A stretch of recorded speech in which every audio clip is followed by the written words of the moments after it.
Hey there, Tim Jones here. Welcome to another episode of View from the Bleachers. See this large image behind me? This is the Verrazano Narrows Bridge, the start of the famous New York City Marathon. Each year, more than 25,000 people pay to inflict serious damage to their bodies over 26 miles. I competed in the race many years ago, and in case you can't find me, that's me in the green and white shorts. No, not there.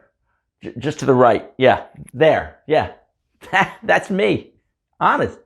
So you're probably asking yourself, why in the world did I actually pay money in order to punish myself for 26.2 miles in the most excruciating 5 hours of my life? Well, that's the subject of this week's presentation. More on the other side.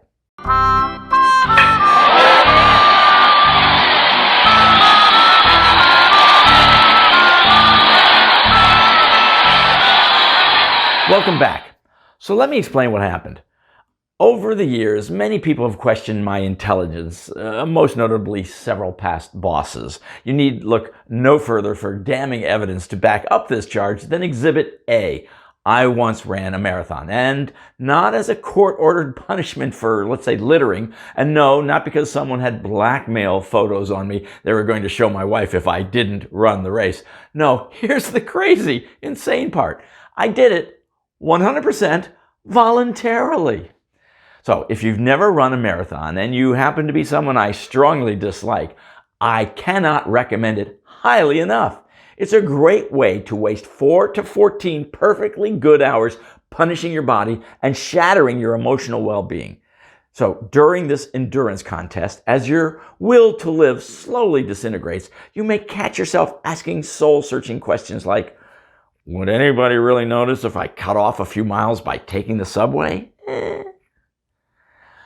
A marathon is an absurdly long distance to travel without a car. 26 miles and 385 yards to be exact. This is a map of the actual route of the New York City Marathon, which goes through all 5 boroughs of New York. Now, to put this in proper perspective, that's twice the length of the island of Manhattan, it's wider than the English Channel, and it's 26 miles longer than I ever plan to travel on foot anytime between now and when they bury me in the ground.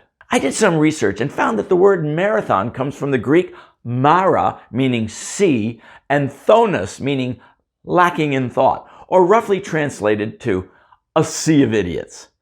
This makes complete sense when you realize that every year, tens of thousands of otherwise sane people pay good money for the opportunity to inflict pain and suffering on their bodies over 26 miles of relentless, hard concrete.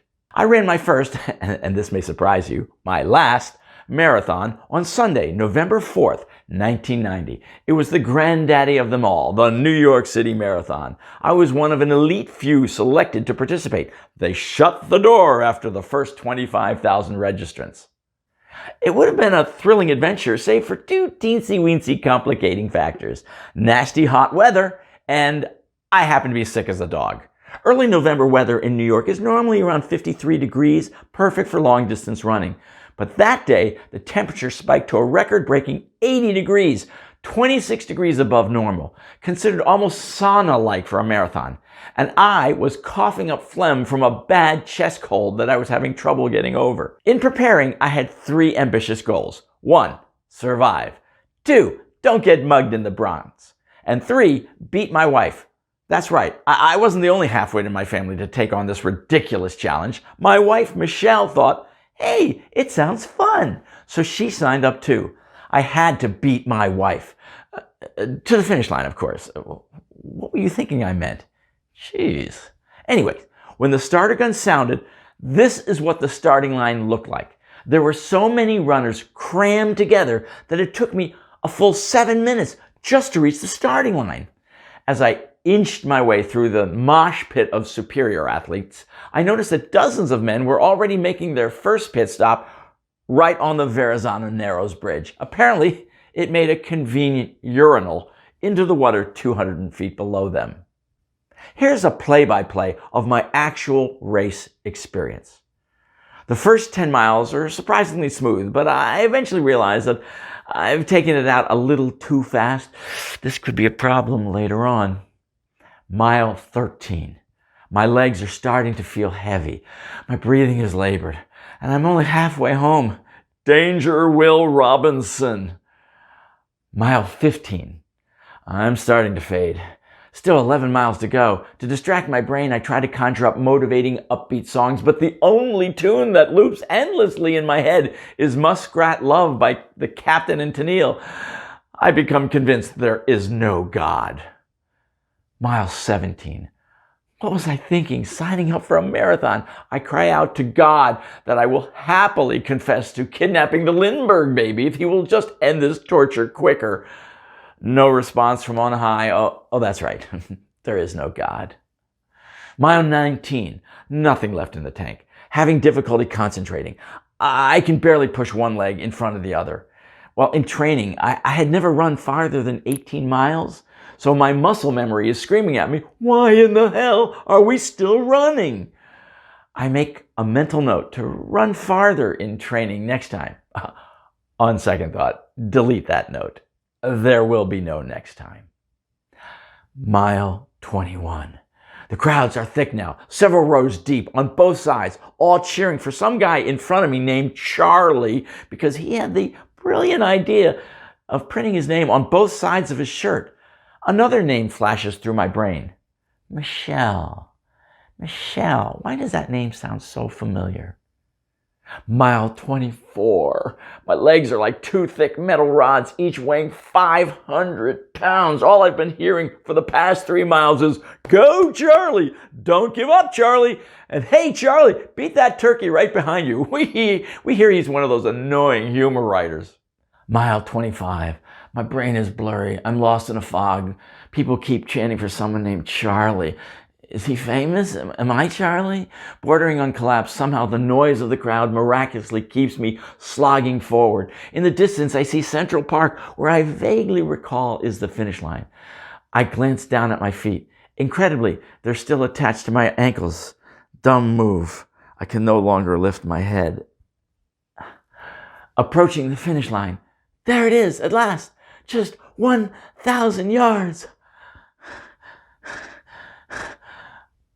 1,000 yards. 1,000 yards. What's happening? I keep lifting my feet, but it feels like I'm stuck on a treadmill getting no closer. Everyone is passing me. I can feel the finish line mocking me. The finish line. I did it. I dissolve in a puddle of exhaustion. 26 miles, 385 yards. I have survived this cruel ordeal, and I didn't even get mugged in the Bronx. Maybe there's a God after all. It's the greatest and stupidest achievement of my life. And in case you didn't believe me, here's a photo of me actually crossing the finish line of the New York Marathon. Notice how I'm about to die, while the lady to my right appears to be on a leisurely stroll. To this day, I will still hate her, whoever she is. And, believe it or not, my wife Michelle completed the race too. That's her at the finish line several hours later, arm in arm with another man, clearly cheating on me during the race. You know, a lot of people have asked me, so, would you do the marathon again if you could? And my heartfelt answer is always the same. What do you take me for? An idiot? Anyways, I'm Tim Jones, and remember, if you like this video or simply feel sorry for me, please click on the subscribe button below and share this with your friends or anyone you'd like to annoy. And for more of my humor, visit my humor blog, viewfromthebleachers.net. Thanks. Well, I have to go. Reliving this nightmare experience has tired me out. Time for a donut.